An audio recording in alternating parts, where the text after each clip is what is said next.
Robby, what's on your radar? Also a serious story. It's been a dark few days. There's no way around it. We plan to spend significant time, obviously, discussing all these atrocities around the world, from Australia to our own shores. But first, 3 Americans, 2 U.S. soldiers, and a civilian interpreter were killed in Syria over the weekend as well. They were murdered by ISIS terrorists who continue to operate within that country. Now, President Donald Trump mourned their deaths on Truth Social, writing, quote, "This was an ISIS attack against the U.S. in Syria, in a very dangerous part of Syria that is not fully controlled by them. The president of Syria, Ahmed al-Sharaa, is extremely angry and disturbed by this attack. There will be very serious retaliation. Thank you for your attention to this matter." Indeed, al-Sharaa is himself a former extremist, but one who now favors engagement with the West. That's a good thing. And he's working to eliminate terrorists within his own country. Syria has been a victim of chronic instability for years. ISIS initially gained a foothold there owing to the chaos of the Bashar al-Assad regime. Since Assad's ouster, al-Sharaa has been working to stabilize the country, and he has President Trump's full support. And that's a good thing. But it does not mean that the U.S. needs to have an active presence in Syria or elsewhere in the Middle East. And that's really the point of all of this. In fact, that's my question, given this news. Why put our troops in harm's way at all? Do U.S. troops really belong in Syria anymore? The answer, of course, is no. Trump understands this and has been working to pull U.S. troops out of the region. Unfortunately, per usual, military leaders do not agree with the president and have tried to talk him into leaving several hundred soldiers. Currently, there are 1,000 U.S. troops in Syria, and look, no way around it, they need to come home. Now, we can and should support the mission to defeat ISIS. ISIS is a death cult, a sworn enemy of the civilized world, and it is right and proper for us to work with our allies around the globe to take them out. But that does not mean we need boots on the ground in areas where our soldiers are vulnerable to attack. No more dead American soldiers overseas. That should be our mission and our mantra. And it's one Trump understands and is working to implement. One wishes he would just have more support from senior military leaders. But one person whose support he does enjoy in this vision is Senator Rand Paul, who said on Meet the Press this weekend that it's time to bring home the troops. I was with the president in the first administration that a couple of hundred troops in Syria are more of a tripwire than a strategic asset. I don't think they deter war. I think they basically, because Americans are targets and jihadists around the world think they can get great glory and provoke terrorism by killing an American, that they become potential targets and tripwires to more interaction. Yes, the people who killed our soldiers should be punished, but really we need to reassess whether or not we should have troops in Syria to begin with. Paul has it exactly right. We can make Americans and America safer if we withdraw troops from dangerous areas of the world. We can continue to support our allies' anti-terrorism efforts and also defeat ISIS once and for all without putting American lives in harm's way. And this really horrible tragedy, I think, again shows the risks that people, very few people, but Rand Paul being one of them, have warned about for years, which is when we have troops stationed in unstable parts of the world and they get attacked, well, we can't just let that happen. We have to respond. We have to get more involved. We have to bring the perpetrators to justice. We have to kill more of them. But just having our people there, we're having them in harm's way. We're inviting some kind of attack. That's not a smart policy. It's not necessary. We can conduct anti-terrorism efforts from a distance in partnership with someone like al-Sharaa, who I'm glad is working with the U.S., and I'm glad it has a positive relationship with Donald Trump. We've got a lot has been improved since he's taken over, but it's not perfect. But that counterterrorism effort can be conducted without us having so many ground troops there.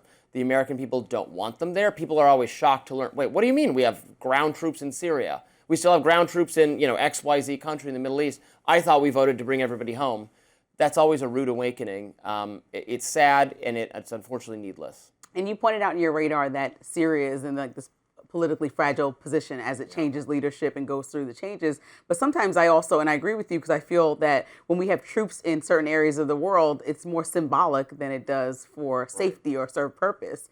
And so I think the troops being there and being in potentially harm's way is not the best solution. I think we also have examples of responding to several incidents like this, or even bigger incidents around the world, where we end up pulling our troops anyway that we activated in like places like Afghanistan or even Vietnam. We can go back in history where we activated fully and convinced the world that we need to retaliate or we need to move forward in whatever way. The military might have been pushing our president or the president may have been pushing our military.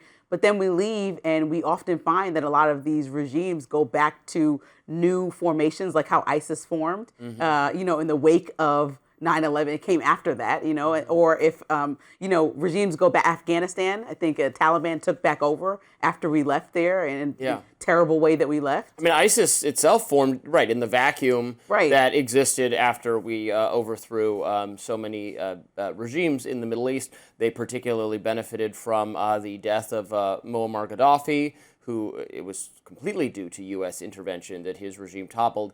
Someone who was reprehensible, but who had actually sought greater reconciliation with America and with the West in recent years, and we still orchestrated his downfall.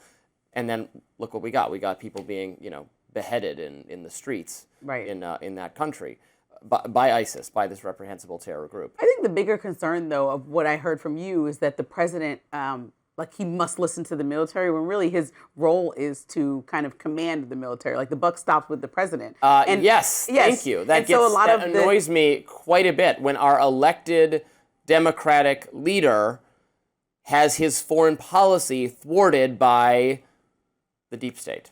That's what it is. Thwarted means that he has to be part of the bureaucratic game. Yeah, they should answer to him. And that's not the way that. And it seems interesting because it's only with certain entities within our government or people that the president reserves comment or doesn't, anytime he wants anything done, for the most part, he's very vocal about it, even if it goes against any traditional conservative norms or anybody within his party. But with the military, he's very much following the lead. Is it because that's not his strong suit across all the things in the ways that he wants to lead? Strong suit, but I think he's very good at foreign policy. I think he listens to his military leaders, but he is sometimes at odds with them because I would I would argue that military leaders, they're trying to figure out how to win the battle, right? They're and I think, reluctant to say we should not even participate in this battle, right? They're formulating plans to make the best of whatever the situation is. It takes someone, every now and then, they're great military leaders and ones who are wise about restraint. We've had great military leaders throughout our American history: Eisenhower, Winfield Scott, Patton, and on. Creative, brilliant thinkers, and some of them committed very much to peace. But not all. A lot of military leaders, I think modern military leaders, think of it as trying to solve a problem. And when the way to solve it is to be less engaged in the first place. Yeah, that's what I would say. That's a rift right now that we see with the America First policy. Yeah. People who supported that and what's actually happening. And not just in Syria, but in several places, which could be Venezuela up next. Yeah. Robby, what's on your radar? Well, the murder of Rob Reiner and his wife Michelle Reiner has engendered shock and sadness among so many Americans who appreciated the beloved director for his numerous contributions to American cinema. Few Good Men, When Harry Met Sally, The Princess Bride, and so many others.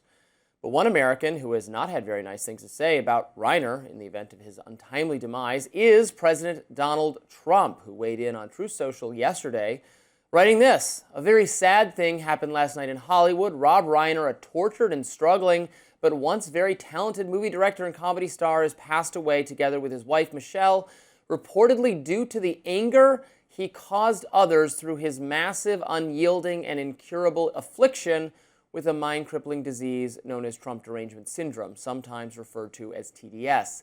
He was known to have driven people crazy by his raging obsession of President Donald J. Trump, with his obvious paranoia reaching new heights as the Trump administration surpassed all goals and expectations of greatness. And with the golden age of America upon us, perhaps like never before, may Rob and Michelle rest in peace." Yes, it's true that Rob Reiner hated Trump and called him mentally unfit for office and said he was involved with Russia. He inveighed against the president constantly on social media. But here, that old adage is quite appropriate. If you don't have something nice to say, just say nothing. Trump is under no obligation to say nice things about Rob Reiner, but come on. Belittling and mocking the man in the immediate aftermath of his grisly murder?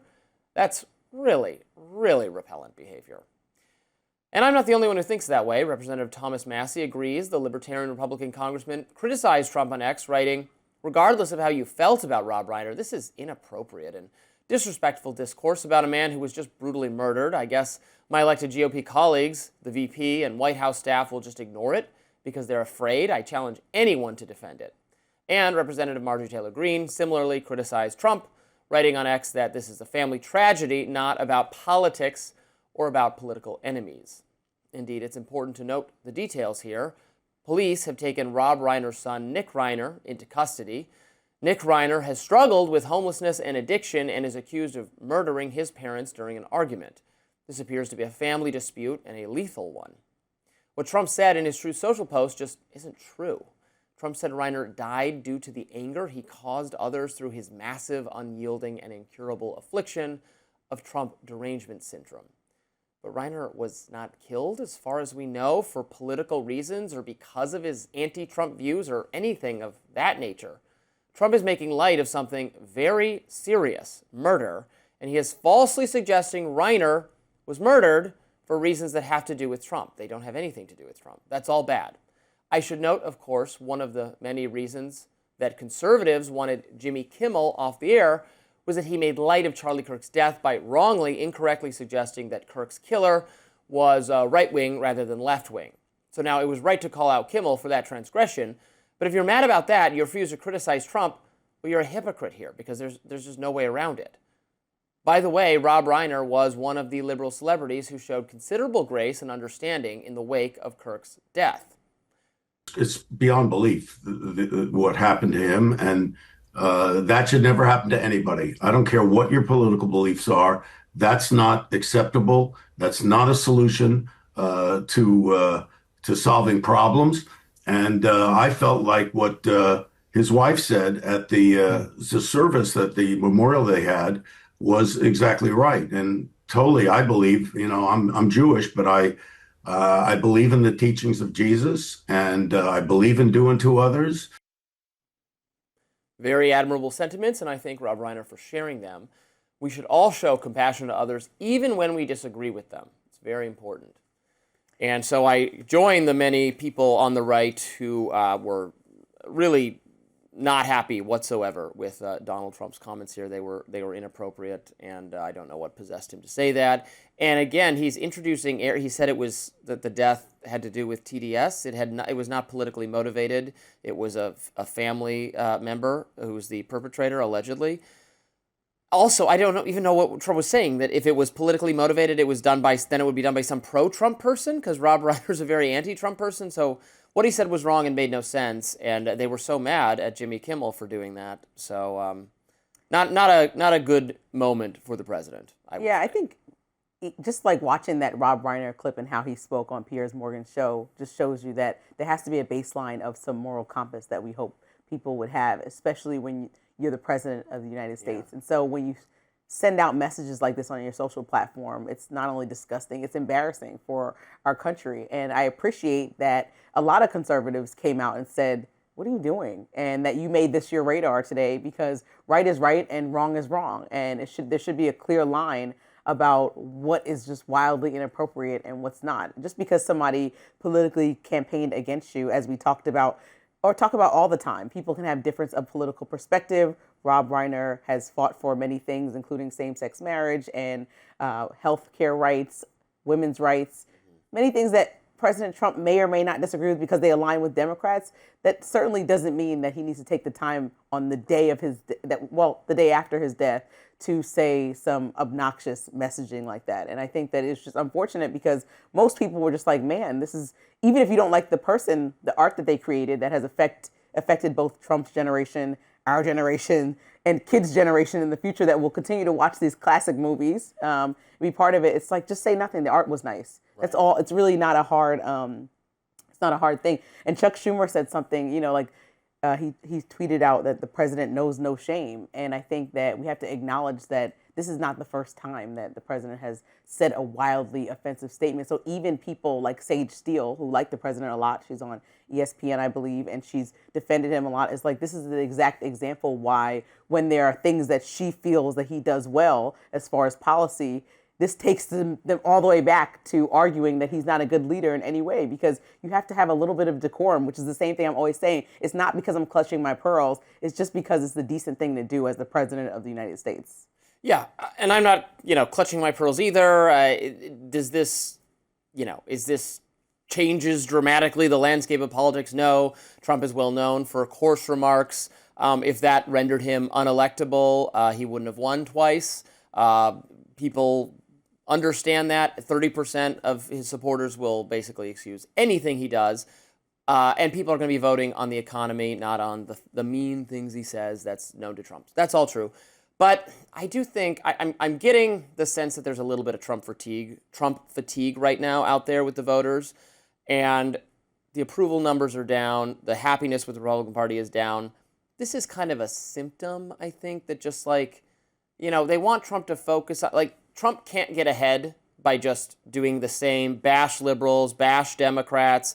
Democrats aren't in charge. Democrats aren't running the country. You are. Republicans are running the country. They need to have something to show for it, or voters are going to punish them. And it's almost like he's just trying to play the hits. A liberal comedian, a liberal filmmaker, liberal Hollywood hates me. All right, the man died.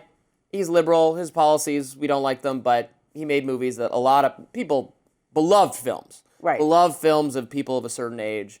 And you know what? When somebody passes away, you should just say nothing. If you really hate the guy, just say nothing. But it even goes beyond that, because I remember feeling the exact same way when John McCain passed away and the president had negative things to say then. And he was a political figure who specifically was on the same side of the aisle. Yeah, and that allegedly didn't endear him to, again, his diehard supporters don't care. Absolutely, that is true. But, you need 51% of the country to get anything done. And there are people who are very open to his policies, are very supportive of his policies, or moreover think Democrats really failed the country on the economy, on immigration, on crime, on our standing in the world. But, so they want Trump to do well, but this makes people say, oh, man, this guy, it's him focused too. And we saw a lot of that. Make it about you. This was not about you. Stop making everything about you. That's a fact. Have you seen that meme? The guy pointing in a mirror and going, get in there and make this about you. That's certainly what President Trump does. Robby, what is on your radar today? Well, Guanheng is an amazing man. The 37-year-old former citizen and resident of China did something truly spectacular in his home country. He defied China's authoritarian government and documented the abuses of China's Uyghur Muslims. Of his own interest and volition, he downloaded satellite coordinates from Western sources where they believe the detention facilities, concentration camps in truth, are located. He then traveled there, and he took pictures of the camps that the Chinese Communist Party claims do not exist. Then, this citizen journalist shared them with BuzzFeed News, which published an eye-opening series of articles about the internment of the Uyghurs. It was brave, incredibly brave, Guanheng to do this. Documenting the atrocities of the world's most reckless tyrants is vital work, and it's extremely dangerous. Guanheng knew his life would be in danger, and he would be swiftly apprehended by the authorities, questioned, detained, tortured, and possibly killed. And so he fled China, traveling to Ecuador and then eventually by boat to the United States. Yes, he did enter the country illegally. He then applied for asylum and obtained a work permit. He's been living quietly and working ever since then. But a few months ago, he was picked up and detained by U.S. immigration authorities. Now, after he admitted to them candidly that he had entered the country illegally. Now ICE is considering deporting him, either directly to China or to Uganda, where further deportation to China would be quite likely. We should not deport Guanheng. We should commend him, and we should welcome him into the United States. As the Wall Street Journal writes, it's hard to imagine a stronger case for asylum. Is this the message the land of the free wants to send the world, that if you risk your life to expose human rights abuses and then risk it again to make it to America, the home of the brave will serve as the police force for the Chinese Communist Party? Really? And as the American Enterprise Institute's Kareem Rafai points out, we give China concession after concession. We flood them with our chips. Now we're set to deport Chinese dissidents back into the hands of Beijing. Are we in competition with China or unilateral surrender? Indeed, we cannot stand against global communism if we deport communism's foes back into the hands of the authoritarian communists. It's obvious. Now, it makes perfect sense to question various aspects of the U.S.'s immigration asylum process. I have no problem with that. Many Americans wonder why we are importing people who dislike this country and its values. Just because someone is a victim of tyranny or abuse does not automatically make them a sympathetic case for entry into America. Yeah, I understand all that. Sounds fine to me. I support vetting this category of immigration much, much, much more aggressively. But Guan Heng easily passes that test. I cannot imagine a more perfect example of someone who ought to be in this country, no matter how he came here. It's incumbent, thus, on Secretary of State Marco Rubio to consider the national security ramifications. The Trump administration has said that it recognizes the threat of a communist China and that it favors a realistic foreign policy that involves mitigating the harms associated with Chinese dominance. We need to know what China's up to. We need to encourage and support people like Guan Heng, not deliver them to their tormentors. That would be crazy. So I hope this case gets a lot of attention. I've seen people tweeting about it. The Wall Street Journal has done a lot of good work on it. Other outlets, mainstream outlets, are writing about it. This seems like the perfect case for an asylum, someone who is going to face oppression in his home country, whose work was good and valuable for U.S. interests. We want to document and publicize China's atrocities and abuses and tyranny. He came here. He's working. He got a work permit. He's not bothering anyone, and what he did was great. It seems like that this should be a no-brainer that this person stays in the country. And if you think he's got to go, then I don't know. Then you're just for like mindlessly following the rules on the book without any a kind of indicate. Then you really are the person who would have turned away, the Jews fleeing Nazi Germany and whatnot. I mean, come on. Let's exercise some common sense. That's all I'm asking for. It's common sense that we should not deport this person. I was happy that you picked this story because I think it's one of those examples. Sometimes people need like a visual example of what happens when our immigration policy is picking up way too many people that are actually contributing to our society in great ways. He's one example, and his case is slowly becoming more high profile. But like you said, he was documenting human rights atrocities that we should know about a nation that we truly don't have the best relationship with. To send him back to Uganda, the chances that he goes back to China are pretty obvious, and he's going to face persecution there because technically he's on the side of the U.S. by exposing it to U.S. outlets and not on the side of his home country. And then again, probably other human rights violations because China doesn't answer to pretty much anyone. But I think there is an overall consensus, and has been for the last few months, about how we approach immigration. I'm with you on the side that Biden didn't handle immigration well. And I think the American public is with the president on moving forward with new policy for immigration. But polls have shown us that they're not happy with how they're picking up, and people that have loud mouthpieces that have become, whether they want to or not, for the Republican Party, like Joe Rogan, have become mouthpieces for the way that we're doing immigration. It doesn't represent or reflect the way that the average American wants to see it done. And I noticed that there was news this week that the Department of Homeland Security is actually amending its immigration enforcement operations by moving away from raids, the ones that we were seeing in LA, targeting facilities where people were working, and looking to follow people that have committed serious offenses. And that's a News Nation report that they got found out about. And so if they are really changing policy, that means they're actually listening to the average American that says, hey, this is going too far. Somebody like a person that provides intel to the American public is not someone that we want to send out of the country. Somebody that's working on farms across Pennsylvania that's helping our economy is not someone that we want to deport. We want to first go after the criminals. And I think that was the part of the campaign strategy wholly of the president. And he can continue to do that because most bipartisan support is right there, where criminals should be out of this country, not people who actually contribute to our well-being and knowledge. Right. And one of the things that the promises that Trump made and the reason people voted for him is the concern about totalitarian communist China. I mean, this is a very dangerous country that's government is, in my view, responsible for the pandemic. In the very least, did not share intelligence with us early on to mitigate their own involvement. And so we had a worse pandemic because they are a closed, not transparent society. They still won't tell us exactly what they know about whether it actually came from a lab or from the wet market. They're bad actors on the global stage. So we should reward transparency. We should reward whistleblowers within their country. Like, that's a good thing. We want to encourage people to engage, because I don't want to have World War III with China. I don't want to fight them. I don't want to send the army.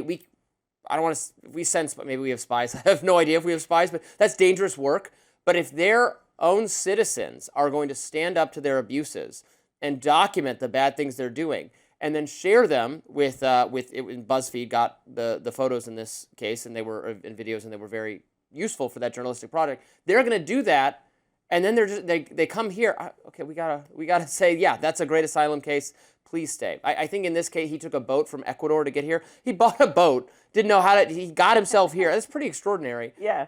You know, You're supposed to turn yourself over. Submitted a port of entry, I think, to do this the proper way. Didn't do that. Whatever. Come on, people. You gotta have a little bit of common sense. And then, but I wonder if they cave a little bit. I know we have to go, but like, what happens then? It's like, okay, well now for the people that are strict, there are people that are part of the MAGA base that are strict. Not one immigrant should be here illegally. So then, how do you answer to that part of your party? Yeah, that's silly, and we're not gonna do that. We can't send them all back. Robby, why don't you get us going? What is in your radar?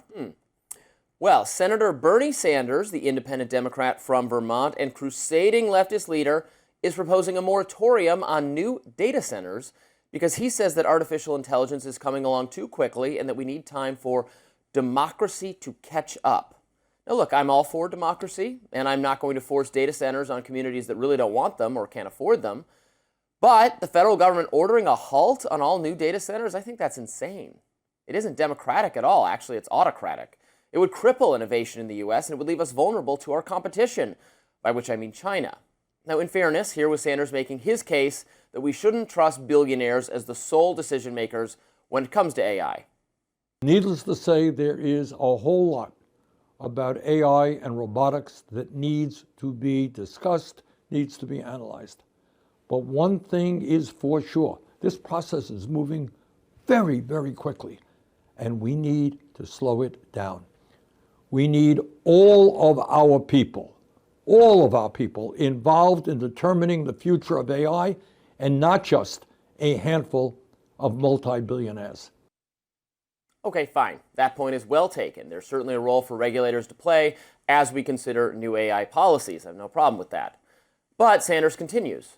That is why, for a start, I will be pushing for a moratorium on the construction of data centers that are powering this unregulated sprint to develop and deploy AI. This moratorium will give democracy a chance to catch up with the transformative changes that we are witnessing and make sure that the benefits of these technologies work for all of us, not just the wealthiest people on Earth. A moratorium on all new data centers? Holy escalation, Batman. Look, I appreciate this is a revolutionary and poorly understood technology, and that there is a danger in letting tech billionaires do whatever they want. That's why I'm not actually sold, personally, on the Trump administration's AI regulation order, which would transfer the power to set AI regulations to the federal government rather than the states. Now, I actually like the idea of the states experimenting with different regulatory approaches as our founders intended, which might allow the public to see which regulations work best in practice. But Sanders is proposing his own one-size-fits-all policy at the federal level. It's just a policy of maximum regulation. Now, there are plenty of sincere and fair critiques of new data centers. There's also some fear-mongering going on. We should not ask resource-strapped communities to pay more in energy costs in order to support these data centers, if that is the case, although I'm a little dubious it will work like that in practice. And we absolutely cannot, should not, must not use eminent domain to steal land and turn it over for the use of tech billionaires. Okay, fine.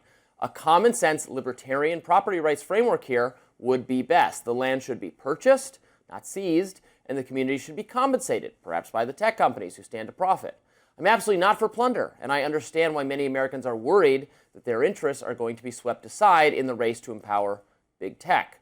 But at the same time, not moving at breakneck speed to develop better AI, that's also a huge risk. That's because there are tremendous upsides with AI. The technology can and will make us richer, will make us healthier. I mean, consider self-driving cars, which have already shown themselves to be significantly safer. AI innovations on this front could save thousands of lives every year by stopping car deaths, which is the largest category of preventable death in America, 40,000 people killed every year. I'm fine with moving, I guess, somewhat cautiously, but I don't want to delay research into products that are going to make Americans better off. We also have to consider that even if we dramatically slow down our research into AI, our geopolitical rivals will not. As Trump admin tech advisor David Sachs put it, Bernie makes clear that the debate over AI is not about states' rights or affordability. He would block new data centers even if states want them, and they generate their own power. It's about stopping progress completely so China wins the AI race. Thank you for your honesty, Senator. Now look, I don't believe that Bernie Sanders really wants China to win the AI race, but he needs to take this criticism to heart. Our enemies are not overly concerned about making sure democracy has time to catch up with AI. And a new global order led by a more advanced China would be a grave threat to the U.S. and to U.S. democracy. We need to win this race. There's just no way around it. But I would also quibble with Sanders' suggestion that he's actually pushing the pro-democracy agenda. Again, when he says he wants democracy to catch up, what he's really saying is he wants tech to slow down, even if that's contrary to the people's wishes. What if Americans want to beat China? What if they want better technology and they're willing to make that trade-off, which is necessary to truly empower AI? If they vote against him, will he stand down? It's also weird to me, and not particularly democratic, to say that the federal government should nuke one technology so that its competitors can catch up. Well, the early 20th century version of Bernie Sanders have said, this whole Model T technology, it's moving way too fast. We need to put a pause on new factory assembly lines so that horse and buggy can catch up. Because, democracy? Obviously that wouldn't make any sense, nor does a nationwide, federally imposed moratorium on new data centers. I'm all on board with proceeding cautiously again, but halting all progress is not caution, it is itself recklessness. Interesting one, Robby. I don't entirely disagree. I think that there is obviously a risk in stopping everything completely, and I do take your point that America's rivals, notably China, are really trying to accelerate to maximum speed on this. I am broadly more sympathetic to Bernie Sanders than you are, but also more so in this specific case, because it seems to me the ramifications of AI are so sweeping and so vast that actually cramping the speed of its development or its expansion seems plausible to me. I mean, I was looking at a report, I think it was from McKinsey, talking about, between 3 and 14% of the whole global workforce could have to retrain and find new jobs as AI just sort of scythes through. On the democracy question, we obviously have the issue of deep fakes or other ways where elections could be at least potentially influenced by the misuse of AI to sort of break down that distinction between what's real and what's fake. So I think there are real concerns here, even as there is the issue that we're now in a global race, and how do we balance those competing imperatives? Right. I mean, in terms of the fake and misinformation and that, I mean, representing, if it gets to the point where we can truly represent someone's words or misrepresent them, that's fraud and that's illegal, and there could be an additional regulatory framework to punish and prevent that. So no problem there. The workforce displacement, yes, there will be tremendous impact on the workforce, but there will also be new jobs created as the result of this technology, freeing up. If all of us just doing the same jobs forever was good, then we'd all be, working in the farmlands, right, instead of the factories. So that's not so persuasive to me. And I know there is a lot of fear. This new book, If Anyone Builds It, We All Die, or something, is the name of the. Well, that's too late, because again, China is going to build this. So do you want us to build it, or do you want them to build it?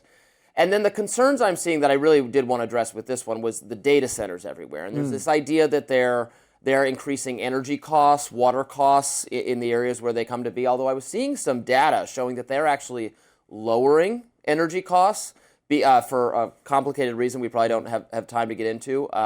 So that could be a good thing then, if having their presence. I'm not going to seize people's lands to give tech billionaires more. Absolutely not. I'm totally against eminent domain. If these things are coming in against the wishes of people who are the property owners and making, that's a trade-off that's just going to directly harm someone, fine to address that. But again, Bernie was coming from we need to slow this technology down place, and that's where I part ways. I'm not a we can't have Ludditism here. We can can't. mitigate harms if it's causing harms as we proceed, but we got to proceed. We can't have Ludditism. I would be curious about that data on the energy point because, I mean, even water use alone is vast. 5 million gallons a day, some of these places, and then all the processing power needed for AI. I mean, it seems on its face like it would increase energy costs to me, but I'd certainly be open to looking at that other data.